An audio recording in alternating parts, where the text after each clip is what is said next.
Today is Friday, November 1st. I'm Jonathan Gurney, Portfolio Manager at Gurney Financial. The purpose of these videos is to educate and keep clients aware of what is happening in the stock market. Our goal is to close the gap in communication between clients and the actual person managing their assets. We use fundamentals primarily and technicals as part of our analysis. We hope the charts education help clients and viewers alike. A friendly reminder that this video is not to be taken as financial advice. Should you have questions, feel free to reach out to us. If you have topics you want to discuss, feel free to reach out to us through email or social media comment section. Daily, we post our thoughts on social media outlets. If you want to be notified on a weekend summary, subscribe to our YouTube channel and you can see what our thoughts are every week. So let's get into it right away. We're going to go directly to the charts and we can go from there.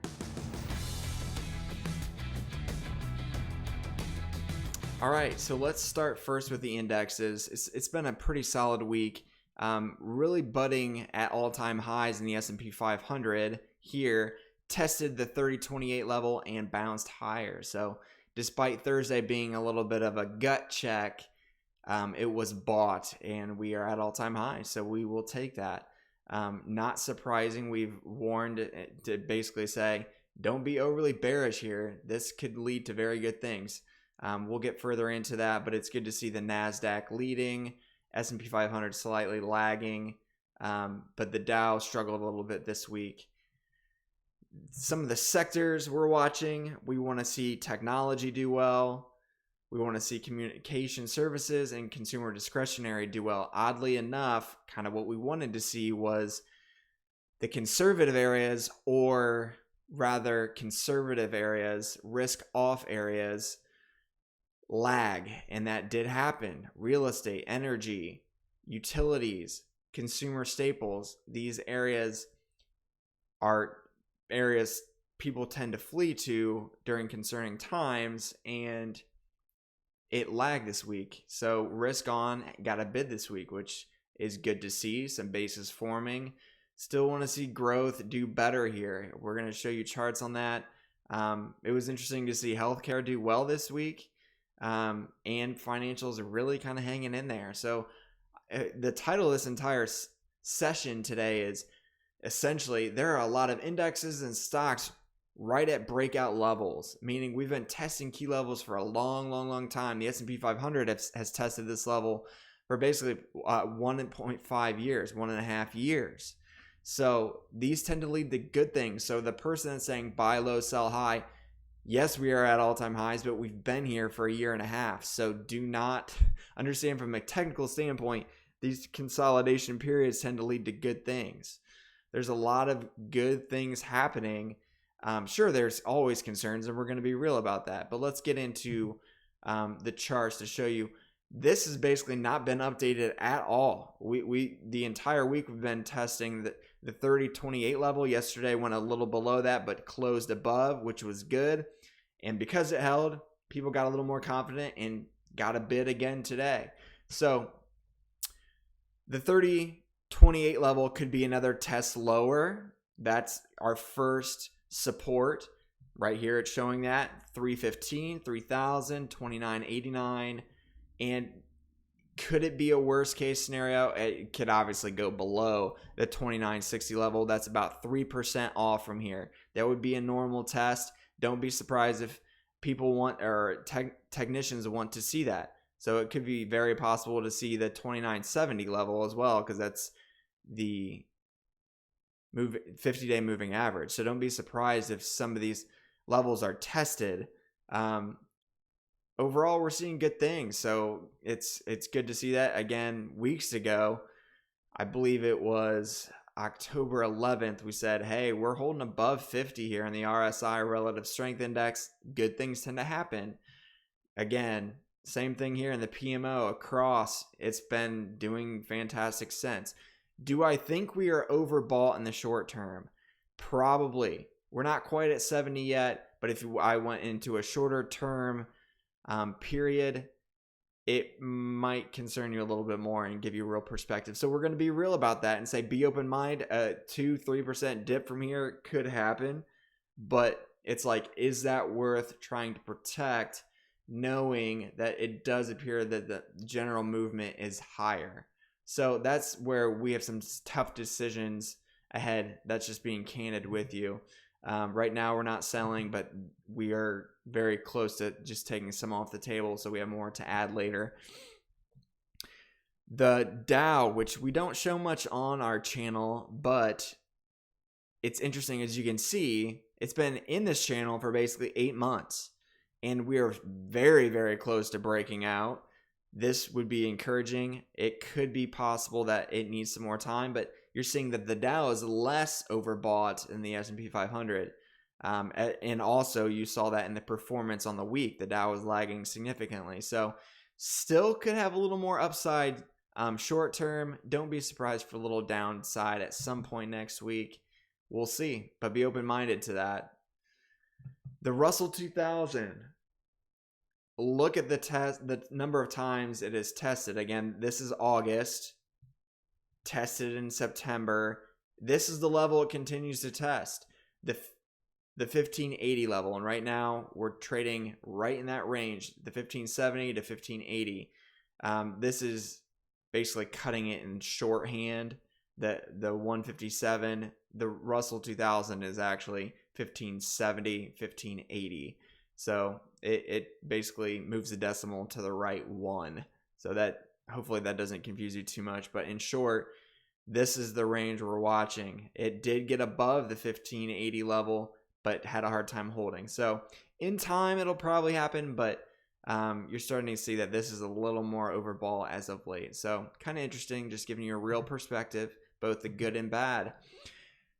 The Dow Transports, we did break through, but had a hard time holding. Now we're going back to the 10-day moving average, the purple line. So this backed off. Again, here's another sign that, hey, if this continues to break out, which would not surprise me if it does, in time. It might not happen right away. The entire market might see a little bit of a pullback, test key levels, and bring more dollars off the sideline and rally higher. All of this is happening with growth basically going nowhere, and we'll show that to you in a second. The fear index, very, very low. Very low. So June through October 2018, we've seen these levels this low, but when something, even if it's small, shows up, boom, that is a huge move up. And I tend to get very cautious in these levels because anytime it hits this level, it's like something stupid's going to happen. So just giving you a real perspective there that we are watching and very aware of that. Momentum and value, growth continues to go nowhere. You could say it's been establishing a base for a long time, usually leads to good things, but I want to see this shift. I want to see it shift from growth to from value to growth. Some of the money on the sidelines go into the growth names. It wouldn't surprise me to see an inflow soon, maybe after a little dip, go into some of the big names like the Facebooks, Amazons. There's still room to run in some of those, and it would not surprise me for people to shift that direction because there's so much money on the sidelines still. So keep that in mind. We talked to you earlier this week about the relative strength index, RSI, struggling to get above 65. And what you're seeing is that is definitely the case. We did have a breakout in the Nasdaq, the QQQ, which is fantastic, but it's having a hard time getting to areas like this, which in time it may happen. It might need a little consolidation sideways, then go up. So it's just something noteworthy that this is a level where it tends to struggle. So we are definitely on top of that, watching closely. The Semiconductor Index had a nice breakout, as you can see. It is consolidating well, and hopefully we get some more advancement. It might need a little bit of a break or retest here, would be completely understandable, and go higher. But overall, we are seeing a lot of good individual stocks and indexes very close to breaking out, if not already breaked out, and consolidating well. So very good things from a technical standpoint. Fundamentals are doing okay, not spectacular, but they are beating in general to the upside, which is good. Stock of the week, something we're going to start adding to our channel is, and this is not a recommendation to buy this, it's just very interesting. As you know, last week we covered it and it got hit big time. And we said, hey, be watching this because in time, somebody's probably going to take a bid in this. Rarely when we see this ugly of a tape, we don't participate in it. That's just being candid with you. But it is starting to make a base here. And don't look how much this is oversold. I mean, sure, there are some issues there. But you gotta understand, this is a big name. Don't be surprised if institutions add some monies here eventually. So I think there still needs some time. The PMO might start curling a little bit, and then I might add some. But you're talking like out of 60 stocks, you might own 2% of it. So very small, but it might be risk. It might be worth the risk reward at that point. So we'll be keeping an eye on it. Again, not a recommendation. You don't need to have it in your portfolio. It's kind of a potential high flyer, risk reward might be worth it kind of scenario. So hope that helps. We are going to conclude with the following.